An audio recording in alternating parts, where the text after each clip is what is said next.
Chapter 6, Hypnotic Rhythm. What is this mysterious law through which you take permanent control of people's bodies even before you take over their souls? The whole world will want to know more about this law and how it operates. It will be hard to describe the law so you will understand it, but you might call it hypnotic rhythm. It is the same law through which people can be hypnotized.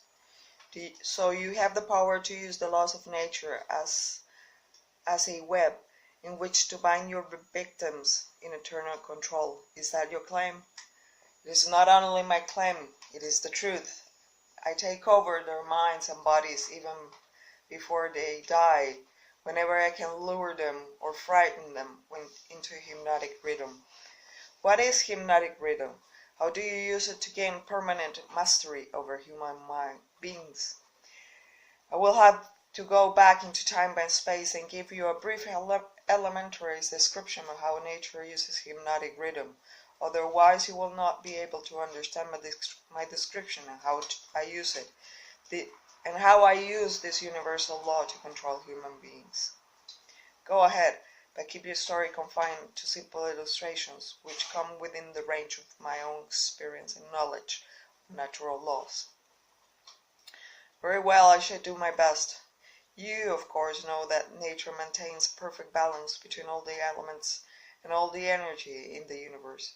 You can see that the stars and the planets move in perfect precision, each one keeping its own place in time and space. You can see that the seasons of the year come and go with perfect regularity. You can see that the oak tree grows from an acorn and a pine grows from a seed of its ancestor. An acorn never produces a pine, and a pine seed never produces an oak. These are things which anyone can understand. What one cannot see in the universal law through which nature maintains perfect balance throughout the myriad of universes. You earthbound caught a fragmentary glimpse of this great universal law when Newton discovered that it holds your earth in its position and causes all material objects to be attracted toward the center of the earth. He called the law of gravitation. But he did not go far enough in his study of the law. If he had, he would have discovered that the same law which holds your earth in position and helps nature to maintain a perfect balance over the four dimensions in which all matter and energy are contained is the web in which I entangle and control the minds of human beings. Tell me more of this astounding law of hypnotic rhythm. As I have already stated, there is a universal form of energy with which nature keeps a perfect balance between all matter and energy. She makes specialized use of this universal building material by breaking it up into different wavelengths. The breaking up process is carried on through habit. You will better understand what I'm trying to convey if I compare it with the method by which one learns to play music. At first the notes are memorized in the mind, then they are related to one another through melody and rhythm. By repetition of the melody and rhythm become fixed in the mind. Observe how relentlessly the musician must repeat the tone before he masters it. Through repetition and musical notes bend, then you have music. Any impulse of thought that the mind repeats over and over through habit forms an organized rhythm. Undesirable habits can be broken. They must be broken before they assume the proportions of rhythm. Are you following me? Yes. Well, to continue, rhythm is the last stage of habit. Any thought or physical movement which is repeated over and over through the principle of habit finally reaches the proportion of rhythm. Then the habit cannot be broken because nature takes it over and makes it permanent. It is something like a whirlpool in water. An object may keep floating indefinitely unless it is caught in a whirlpool. Then it is carried round and round, but it cannot escape. The energy with which people think might be compared with water in a river. So this is the way in which you take control of the minds of people, is it? Yes, all I have to do to gain control over any mind is to induce its owner to drift. I am to understand that the habit of drifting is the major danger through which people lose their prerogative or privilege of thinking their own thoughts and shaping their own earthly destinations. That and much more. Drifting is also the habit through which I take over their souls after they give up their physical bodies. Then the only way a human being can be saved from eternal annihilation is by maintaining control over his own mind while he is on earth. Is that true? You have stated the truth perfectly. Those who control and use their own minds escape my web. I get all the others as naturally as the sun sets in the west. Is that all there is to the business of being saved from eternal annihilation? Doesn't what you call your opposition have anything to do with saving people?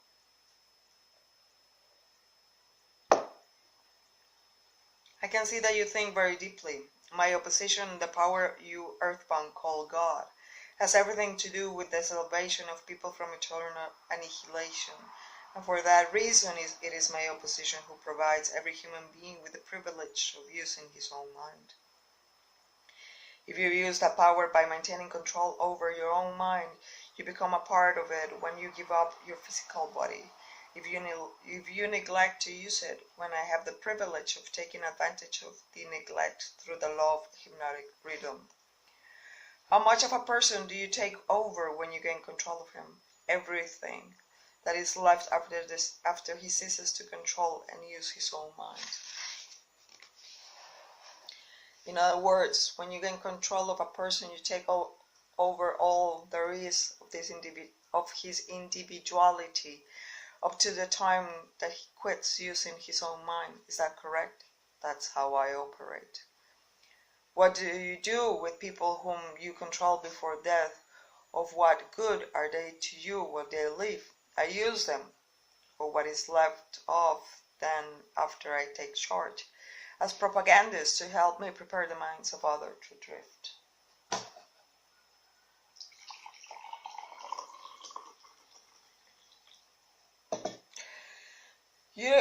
You not only fool people into destroying their power to control their own minds, but you use them to help you trap others.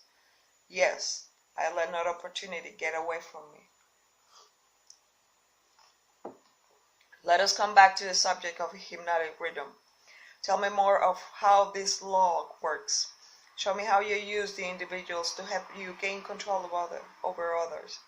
I want to know something of the most effective way to use hypnotic rhythm.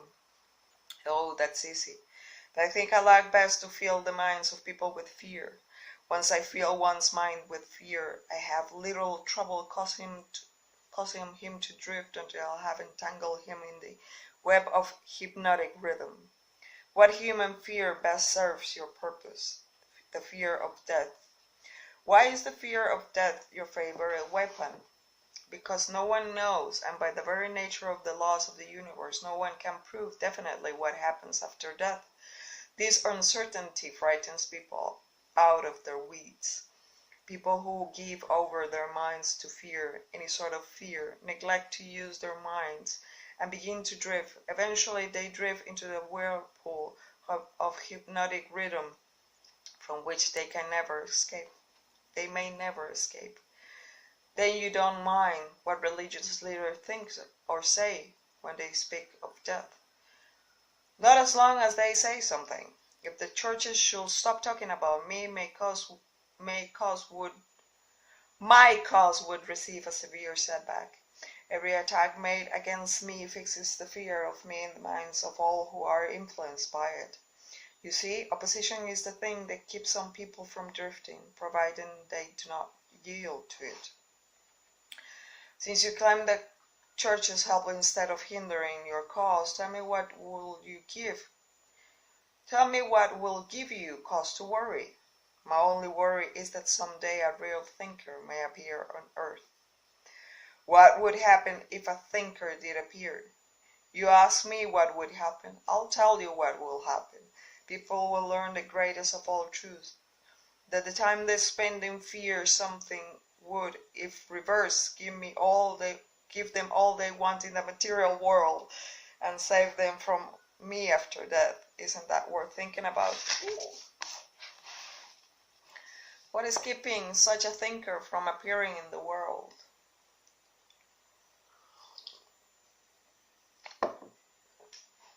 Fear of criticism. It might interest you to know that the fear of criticism is the only effective weapon I have with which to whip you. If you were not afraid to publish this confession after you wring it from me, I will lose my earthly kingdom. And if I did surprise you and publish it, how long would it be until you lost your kingdom? Just long enough for one generation of children to grow into understanding. You cannot take the adults from me. I have them too securely sewed up.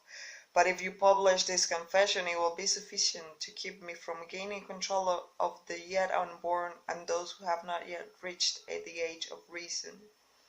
You wouldn't dare publish what I have told you about the religious leaders. They will crucify you. I thought the savage practice of crucifixion went out of style 2,000 years ago. I don't mean crucifixion on a cross. I mean social and financial crucifixion. Your income will be shut off. You will become a social outcast. Religious leaders and their followers alike will treat you with scorn. Suppose I should choose to throw in my lot in the select few who make a pretense of using their own minds rather than fear the masses who do not, the masses of whom you claim 98%. If you have the courage enough to do this, you will crimp my style. A chill ran down my spine when I first read this, since circumstances did indeed prevent this manuscript, written in 1938, from being published until now, well after Hill's death in 1970. Was the delayed publication of the work truly caused by his wife's fear of criticism and concern over the reaction of religious leaders and public school advocates, or was it due to a work of the devil himself? It's the same thing, and now the family and the foundation have decided it is time to share the manuscript with the world. Shall we heed Hill's wisdom, discover our other self, and take control of our minds, reclaim our destiny? I will say that will be a good way to go, isn't it? Why do you lay claim to know scientists? Don't you like scientists? Oh yes. I like all people well enough, but true scientists are out of my reach. Why? Because they think for themselves and spend their time studying natural laws. They deal with the cause and effect. They deal with facts, whatever they find them. But they do not make the mistake of believing scientists have no religion. They have a very definite religion. What is their religion? The religion of truth. The religion of natural law. If the world ever produces an accurate thinker with the ability to fathom the deeply buried secret of life and death, you can be sure that science will be responsible for the catastrophe. Catastrophe to whom? To me, of course. Let's get back to the subject of hypnotic rhythm. I want to know more about it. It is something like the principle through which people can hypnotize one another. It is precisely the same thing. I have already told you so. Why do you repeat your questions? That is an old worldly custom of mine, Your Majesty. For your enlightenment, I will tell you I am forcing you to repeat many of your statements for the sake of emphasis. I am also trying to see if I can catch you in a lie. Don't dodge the issue. Get back to hypnotic rhythm and tell me all you know about it. I am a victim of it. Not now. But you barely miss falling into my web. You drifted toward the whirlpool of hypnotic rhythm until you discover how to force me into making this confession. Then I lost control of you. How interesting. You are not trying to recapture me through flattery, are you? That will be the best bribe I could offer you. It is the bribe I used on you effectively before you got the upper hand of me. With what do you flatter me? With many things, chief among them sex and the desire of self-expression. What effect did your bribes have on me? They caused you to neglect your major purpose in life and started you to drifting. What was that all you did to me through your bribes? That was plenty. But I am back on the track and out of your reach now. I am not. Yes, you are temporarily out of my reach because you are not drifting. What broke your spell over me and released me from the habit of drifting? My answer may humiliate you. You want to hear it? Go ahead and give it to me, Your Majesty. I wish to learn how much truth I can stand. When you found a great love in the woman of your choice, I lost my grip on you. So you're going to accuse me of hiding on a woman's skirt. Behind a woman. So you're going to accuse me of hiding behind a woman's skirts, are you? Not hiding. I wouldn't put it that way. I will say you have learned how to give yourself a solid background with the embellishment of a woman's mind. The woman's skirt had nothing to do with it then? No. But her brain's thought. When you and your wife began to combine your two brains through your habit of masterminding every day, you stumbled upon the secret power with which you forced me into this confession. Is that the truth, or are you going to try to flatter me again? I could flatter you if I had you alone, but I cannot flatter you while you have the use of your wife's mind. Qué bonito.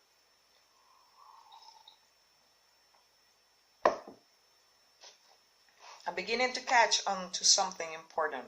I'm beginning to understand what was meant by the writer of that passage in the Bible which says substantially, when two or more meet together and ask for anything in my name, it shall be granted. It is true, then, that two minds are better than one. It is not only true, it is necessary before anyone can continuously contact the great storehouse of infinite intelligence wherein is stored all that is, all that ever was, and all that can ever be. The devil voice came out. Is there such a storehouse? If there had not been, you would not now be humiliating me with this silly forced confession. Isn't it dangerous to give me sort of information to the world? Sure, it is dangerous to me. If I were you, I will not give it up. Let us get back now to the technique through which you fasten your victims to the habit of drifting. What is the very first step a drifter must take to break the habit? A burning desire to break it. You, of course, know that no one can be hypnotized by another person without his willingness to be hypnotized. The willingness may assume the form of indifference toward life generally, lack of ambition, fear, lack of definiteness of purpose, and many other forms. Nature does not need one's consent in order to place him under the spell of hypnotic rhythm. It needs only to find him off guard through any form of neglect to use his own mind. Remember this. Whatever you have, you use it or you lose it. All successful attempts to break the habit of drifting must be done before nature makes the habit permanent through hypnotic rhythm. As I understand you, hypnotic rhythm is a natural law through which nature fixes the vibration of all environments. Is that true? Yes. Nature uses hypnotic rhythm to make one's dominating thoughts and one's thought habits permanent. That is why poverty is disease. Nature makes it so fixing permanently in the thought habits of all who accepts poverty as an unavoidable circumstance. Through this same law of hypnotic rhythm, nature will also fix permanently positive thoughts of opulence and prosperity. Perhaps you will better understand the working principle of hypnotic rhythm if I'll tell you its nature to fix permanently all habits, whether they are mental or physical. If your mind fears poverty, your mind will attract poverty. If your mind demands opulence and expects it, your mind will attract the physical and financial equivalents of opulence. This is in accordance with an immutable law of nature. Hill first wrote about the law of attraction in March 1919, issue of his Golden Rule magazine. Within the last decade, this immutable law of nature has been popularized around the world by resonating success of the book and movie The Secret. Yeah, but it's no, The Secret sucks. Just saying. The writer of the sentence is it sucks because it's incomplete. You cannot take natural law and make a whole book about it and just talk about one law when there are at least 22 natural laws to be talked about. So, and people now think that just by being happy and thinking and doing anything, they're going to get everything they want. And that's not the case. And it's bringing some craziness in the world, actually. For me, The Secret brought nothing positive, to be honest. Just saying. Did the writer of that sentence in the Bible, whatsoever a man soweth, that shall he also reap, have in mind this law of nature? He could have nothing else in mind. This statement is true. You can see evidence of its truth in all human relationships. And that is why the man who forms the habit of drifting through life must accept whatever life hands him. Is that correct? That is why the man who forms the habit of drifting through life must accept whatever life hands him. Is that correct? That is obvious. That is absolutely correct. Life pays the drifter his own price on his own terms. The non-drifter makes life pay on his own terms. Life pays the drifter its own price on its own terms. The non-drifter makes life pay on his own terms. Doesn't the question of morals enter into what one gets from life? To be sure, but only for the reason that one's morals have an influence on one's thoughts. No one can collect what he wants from life merely by being good, if that's what you want to know. No, I guess not. I see what you mean. We are all where we are and what we are because of our own deeds. No, not exactly. You are where you are and what you are because of your thoughts and your deeds. Then there is no such reality as luck, is there? Emphatically no. Circumstances which people do not understand are classified under the heading of luck. Back of every reality is a cause. Often the cause is so far removed from the effect that the circumstance can be explained only by attributing it to the operation of luck.